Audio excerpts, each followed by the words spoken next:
रहमान नवाज का news TV नाज़रीन मुखातब नाज़रीन ग्राम दिल के अरमा आंसू बह गए। दिल के अरमा आंसू बह गए, बहुत बूट पॉलिश किए तो फिर भी तनहा रह गए। ये बात फिट होती है मिसाल शहबाज शरीफ साहब पे। और जब तमाम तमाम पार्टियां उनमें से कौन सी मिसाल फिट होती है, वो ये मिसाल फिट होती है तमाम पार्टियों के ऊपर सुमाय एमक्यूम को निकाल कर। कौन सी? ਅਸੀਂ ਚੁੱਪਦੇ ਰਹਿ ਗਏ ਗੰਡੇਰੀਆਂ ਅਨਾਰ ਕੋਈ ਹੋਰ ਲੈ ਗਿਆ। ਅਸੀਂ ਚੁੱਪਦੇ ਰਹਿ ਗਏ ਗੰਡੇਰੀਆਂ ਅਨਾਰ ਕੋਈ ਹੋਰ ਲੈ ਗਿਆ। ਸਾਨੂੰ ਨਗਦਾਂ ਦੇ ਵਿੱਚ ਵੀ ਨਾ ਲੱਭਿਆ ਤੇ ਖੁਦਾਰ कोई और ले गया। ये तमाम मिसाल फिट होती है सवाई एमक्यूएम के तमाम पार्टी के ऊपर। सारी पार्टियां कन्फ्यूजन का शिकार है। जिनकी 92 सीटें थी वही कन्फ्यूजन का शिकार है। जिसकी जिनकी सीटें सिंध हुकूमत करने जितनी हो गई हैं वही शिकार है। जिनकी सीटें पंजाब हुकूमत करने जितनी होगी वो भी कन्फ्यूजन का शिकार है। और जिसकी 2 सीटें वो भी शिकार है। तो और जीडीए तहात कर कर वो सिंध के अंदर उन्होंने कुराम मचाया हुआ है। और सिंध में उन्होंने इतना बड़ा एहतजाज किया हुआ है, इसका जिम्मे गफीर इकट्ठा हुआ है, एहतजाज कर रहा है। वो भी कहते हैं इलेक्शन में धांधली हो गई है जी, ये क्या हो गया री नाज़रीन हम सारी बात का मुझे ये बताएं आप, क्या फायदा हुआ? इतना कौम का वक्त ज़ाया किया, कौम को ज़हनी कोफ्त के गुजारा, फिर उसके बाद इतने पैसे लगाए और इलेक्शन कमीशन साहब ने क्या किया? बात ये है कि मैं बताऊं आपको कि इतने बड़े बड़े जर्रू फिरे हैं ना। अब वो कहते हैं कि इनके खैबर पख्तूनख्वा के अंदर इतने तादाद के ऊपर जो बंदे वो पकड़े जा रहे हैं जिन्होंने इलेक्शन में रिगिंग की है, सरकारी बंदों ने।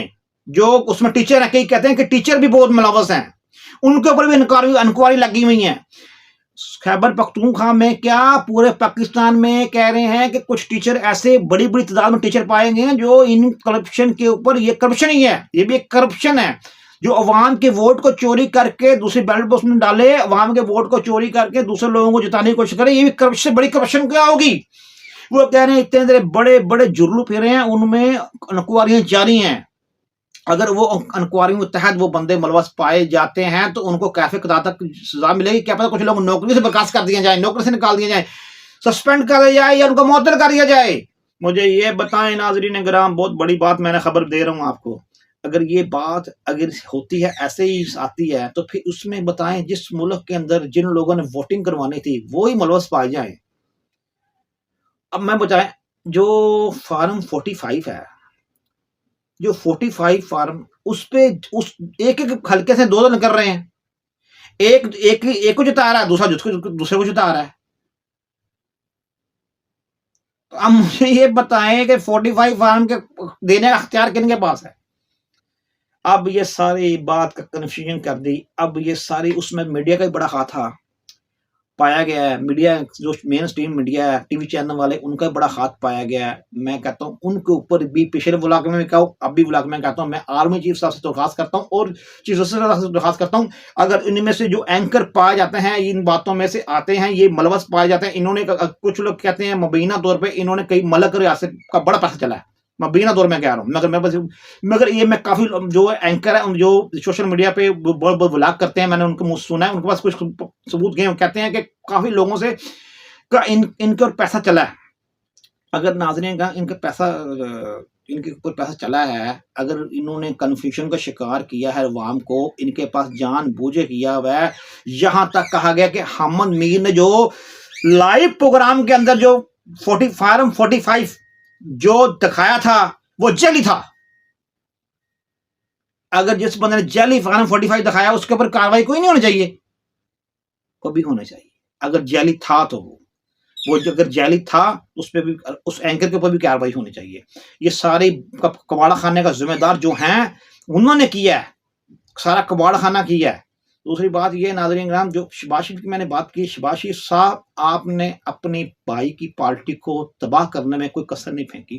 ख्वाजा आसफ जिस वक्त हमद मीर आपके ऊपर, आपकी पार्टी के ऊपर ऐसे अटैक कर दिए थे, दुश्मन वो नहीं होता, बात एक होता है सहाफी, वो किसी की बात नहीं करता, एक होता है यानी कि एजेंडा एजेक्ट करने वाला सहाफी, वो सहाफी नहीं होता, वो एजेंडा गिर होता है।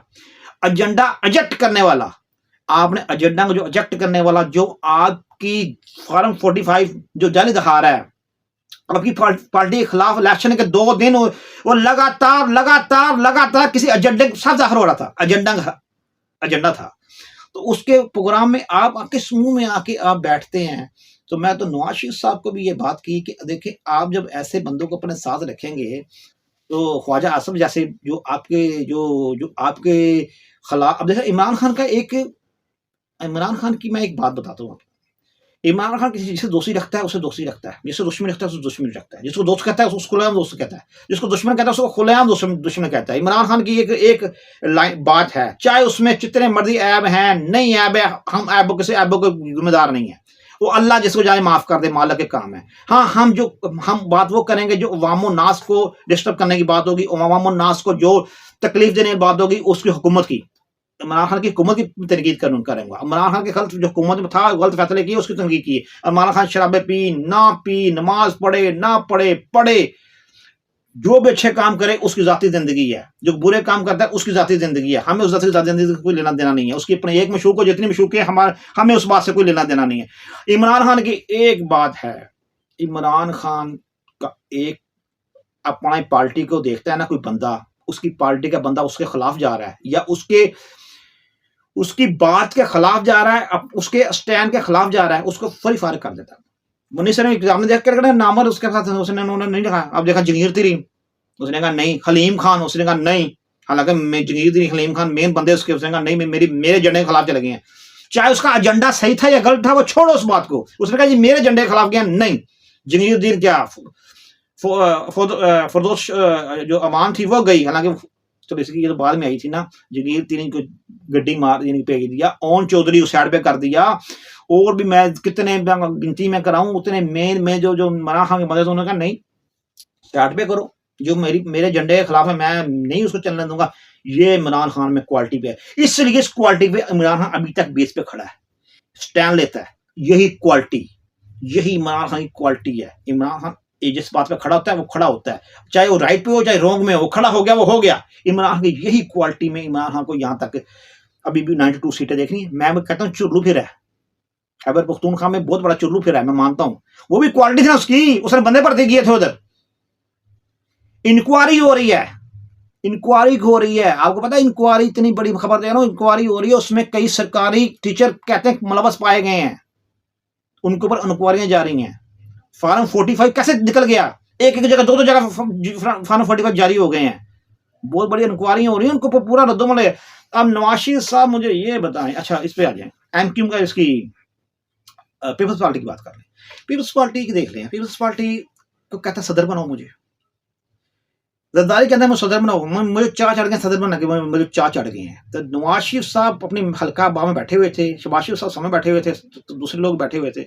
तो नवाज शरीफ साहब ने कहा जी कि हमारी कोई वेलने बाह आई हुई है, हमें सारे कई आईजी उद्देश्य को दे दें, हम अपोजिशन में बैठ जाते हैं। नवाज शरीफ ने ये बात ठीक की, हम अपोजिशन में बैठ जाते हैं, हमें हुकूमत लेके हम क्या करेंगे, ऐसे लंगड़ी लूली हुकूमत लेके हम क्या करेंगे। शहबाज शरीफ जो है वो मदद करे, सजा रखे और तनकीद हम पे होती रहे, ऐसे नहीं होगा। तमाम आईनी ओहदे हम लेंगे तो फिर हुकूमत लेंगे, वरना हमने हुकूमत नहीं लेनी। क्या कहा, तमाम आईनी ओहदे हम लेंगे, अगर वो ओहदे हमें मिलेंगे, हम, नवाज शरीफ ने कहा हुकूमत हम लेते हैं, वरना हम हुकूमत को नहीं लेते हैं, हम अपोजिशन में चले जाते हैं। ये सही फैसला है। ये फैसला अगर नवाज शरीफ अगर ये फैसला को जारी रखता है, ये फैसला रखेगा, जारी रखेगा, तो Nawaz Sharif well and good है। अगर नवाज शरीफ ये फैसले को जारी नहीं रखेगा, नवाज शरीफ काफलिक, मैं कुछ लोग कहते हैं काफलिक बन जाएगी, मैं काफलिक तो बहुत उससे ऊपर चली जाएगी, इसका ग्राफ काफलिक से नीचे चला जाएगा। ये 16 महीने की हुकूमत किसको आई थी, 16 महीने की जो हुकूमत है ये किसको आई हुई थी, ये आई हुई थी शहबाज शरीफ को।